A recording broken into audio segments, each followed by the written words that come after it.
একটি হিন্দু মেয়ের মাথা থেকে তিলক মুছে দিয়ে তাকে হিজাব পরানো হচ্ছে। তাকে বোরখা পরানোর চিন্তাভাবনা করা হচ্ছে এবং সেটি দেখে সারা দেশ হাসছে। অনেক মানুষ বলছে যে এরা কি হিন্দু? এরা কি মুসলিম? কি করছে? এটা কি কেরালা স্টোরি চলছে? মধ্যপ্রদেশের একটি স্কুলে কাসরগড় বলে একটি জায়গায় সেখানে একটি স্কুলে একটি মেয়ে তার কপালে তিলক মুছে হিজাব বা বোরখা পরছে এবং সেটি পরিয়ে দিচ্ছে ইসলাম ধর্মের কোনো মেয়ে।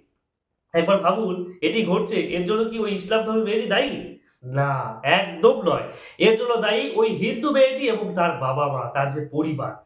তার পরিবার তাকে সঠিক শিক্ষা দেয়নি। সঠিক শিক্ষা দেয়নি দেখে সে অন্যের ধর্মের কাজকর্ম, অন্যের ধর্মের আচার-আচরণ সাধারণ গ্রহণ করছে। কেন?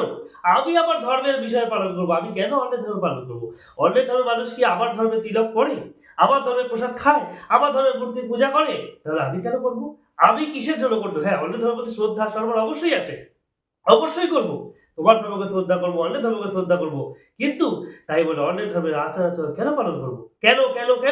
আজকে ওই মেয়েটির বাবা-মা, তার পরিবার এই শিক্ষা তাকে দিতে পারেনি। আজকে ওই মেয়েটির লজ্জা হওয়া দরকার। সে হিন্দু হিসাবে আজকে কলঙ্কিত করেছে সমগ্র হিন্দু সমাজকে। সে ওই ধরনের কাজ করছে। কেরালা স্টোরি দেখেও কি তার লজ্জা হয়নি? নাকি তার পরিবার তাকে এই শিক্ষা দেয়নি? নাকি শুধু সেকুলারিজমের গোল্লা বইয়ে দিয়েছে? সেকুলারিজমের গোল্লা যার জন্য সারা বিশ্বব্যাপী আজকে এই ভিডিও ভাইরাল হয়েছে। একবার ভাবুন ওই মেয়েটির লজ্জা, দেশের লজ্জা, হিন্দু সনাতনীদের লজ্জা যে ওই মেয়েটি সঠিকভাবে শিক্ষা পায়নি।